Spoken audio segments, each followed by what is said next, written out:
Thanks for joining me today. I want to tell you a little bit about the Southern California Nevada Cycling Association development programs that we're putting together for the 2017 season. I am Sean Wilson, and I'm a level 1 coach with USA Cycling. I'm a former professional cyclist and currently a category 1 road cyclist. I'm on the board of directors for the Southern California Nevada Cycling Association, and I'm the development committee coordinator, which really means that I'm facilitating programs. I'm a parent of 2 young racers, and I'm Safe Sport and True Sport certified. I have multiple degrees in physiology, exercise physiology, and a PhD in physiology, and I do research on high altitude physiology in the developing lung. I'm an associate professor in the Division of Pharmacology at Loma Linda University. I just want to acknowledge very quickly some people that have really helped out with us to develop new programs in Southern California and revitalize some old ones. First one is Meredith Nielsen from the Northern California, who runs the Race Mentorship Program in 2016. Larry Nolan and his team that run the Early Bird series. AJ Kennedy, who's head of development programs for the Northern California Cycling Association. I want to thank Joe Holmes, who's the Washington State Development Coordinator, in pretty much a parallel position to my own. I want to thank the Board of Directors for the Southern California Cycling Association for being supportive of these types of activities. My wife, Rachel, who's the head coach, development coach for our junior development organization. Dave Grills is taking some leadership roles on the San Diego Velodrome development programs and trying to carry that forward into the entire region. And then I want to thank the other Southern California, Nevada coaches as well as athletes who are coming out to the programs and helping us modify them as we move forward. So I just very quickly today, I want to talk about the goals of our development committee. I want to talk about some of our target issues for 2017, and this revolves around the loss of ridership that we've all been observing over the last few years. And I want to talk a little bit about a disconnect between the racing and rider development that I've seen occur, as well as other coaches, both at the regional and national level.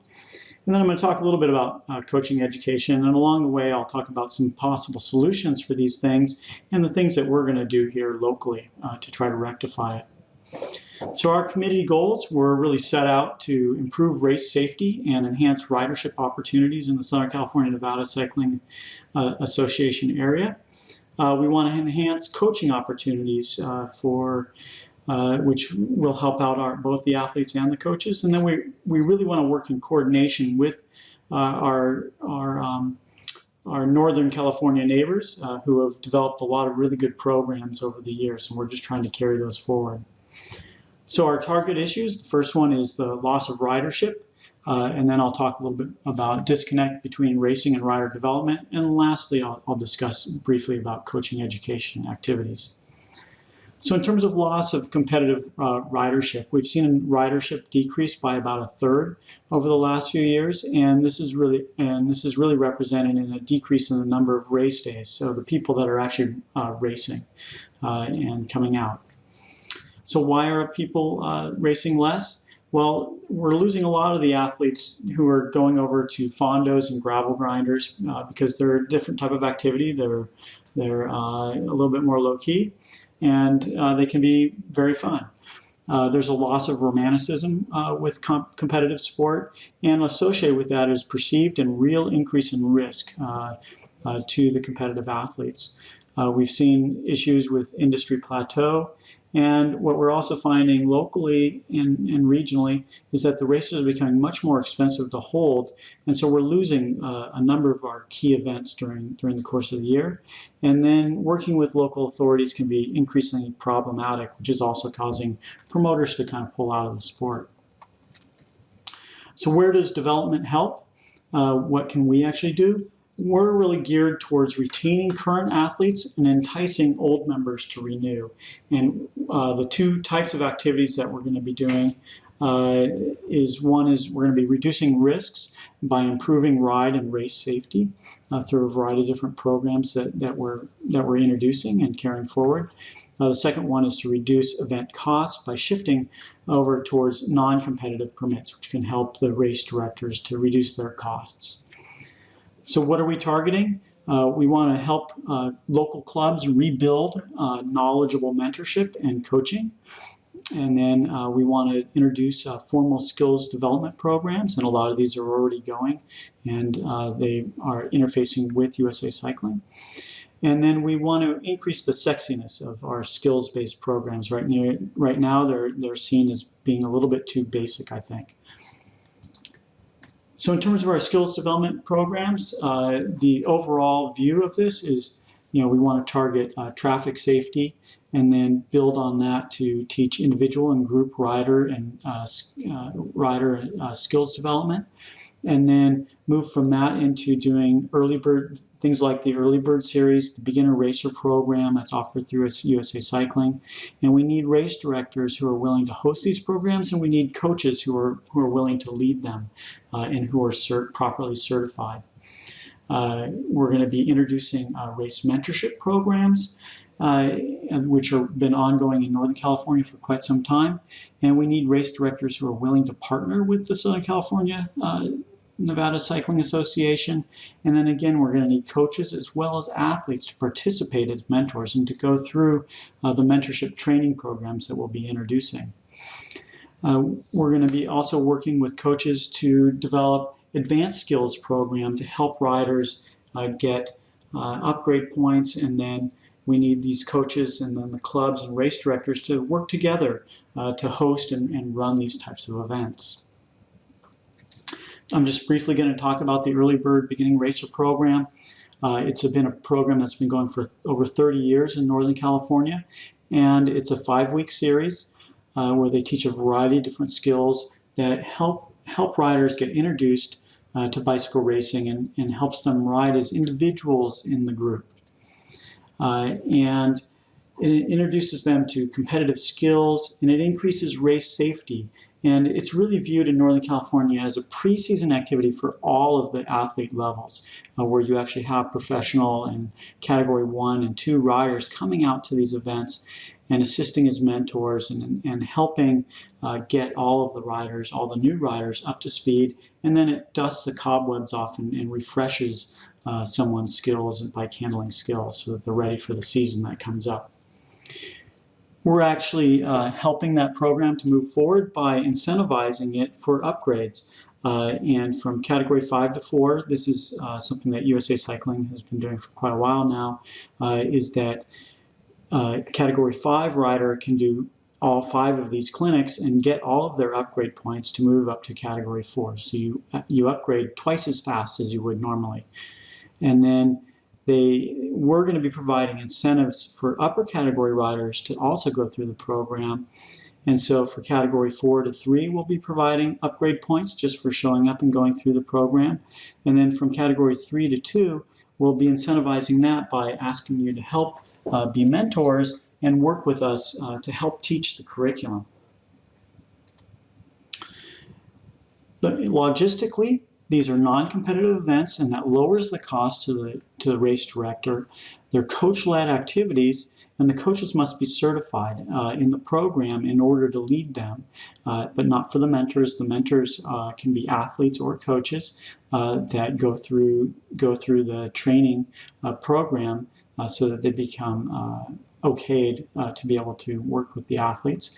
And then there are events for category 5s, 4s, juniors, and women for these. And one of the drawbacks of this program for race directors is they have to commit to running all 5 of the events. And so there is open possibility of working in coordination between different promoters and race directors and venues so that we can host these across our Southern California region. From a logistical standpoint, we also need an hour for the clinic and another 30 minutes for the practice race. So it requires an hour and a half during the course of the day. Presently, we have series at Great Park in Orange County, and those are led by Coach Gary Tingley in cooperation with the race directors of that weeknight activity. My wife and I are running a series in Redlands when we can. And that's dependent on when we get access to our venue. And we ran 2 of these last year, and we'll run at least 1 that's coming up here. In terms of our identified needs in Southern California, we need more certified coaches. We have very few that are regional, that are here in our region, that are certified to teach these. And we're working with Kevin Dessert at USA Cycling to offer a clinic coming up in November. So I really encourage people to come to that. I encourage the coaches to come, and we're working on trying to facilitate that.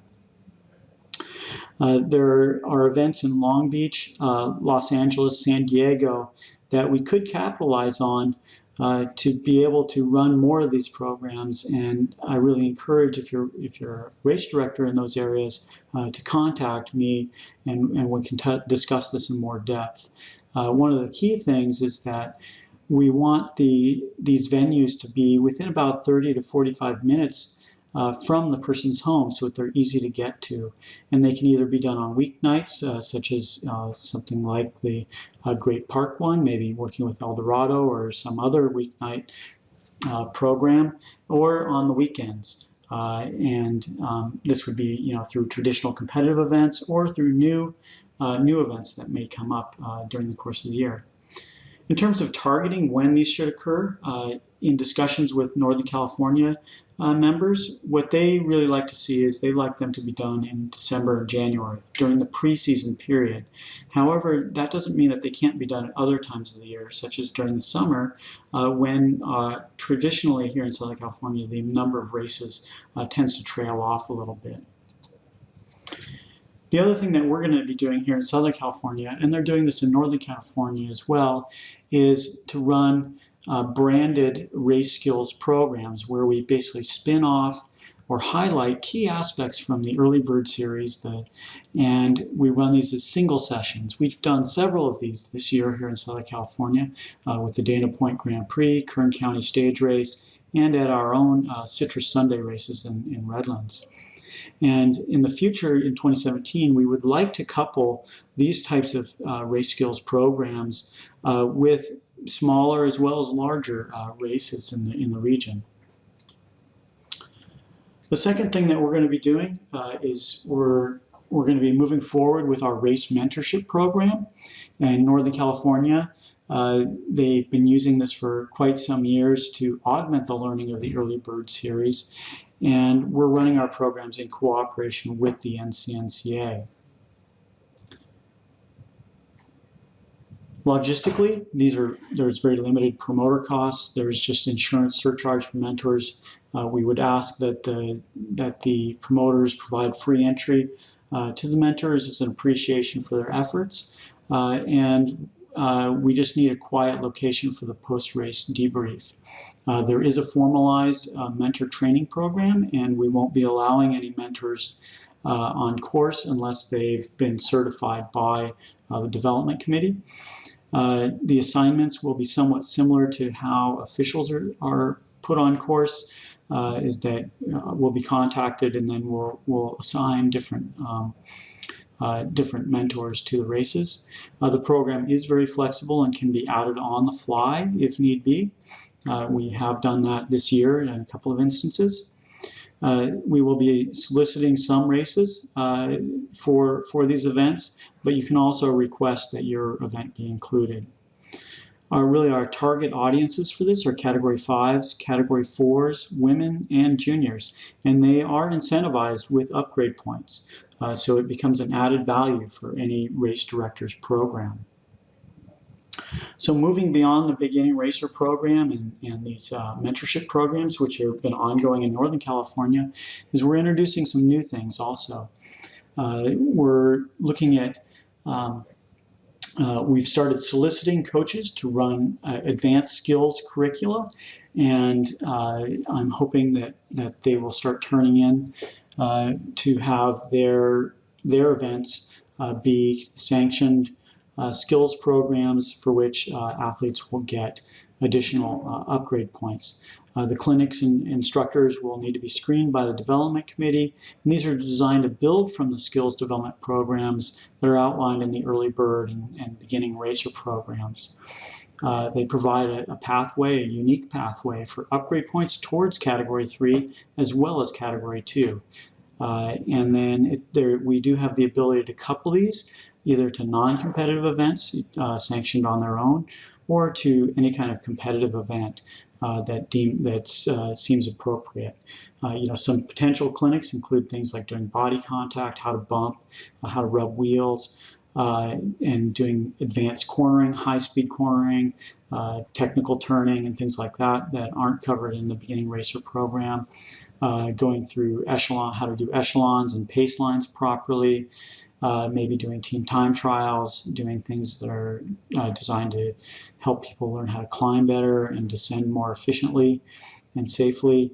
We can even work into doing team tactics in upper categories, and then we can even do things related to basic service course, getting wheel changes, getting bottle feeds, and then eventually moving into how to work with a race caravan and things of that nature.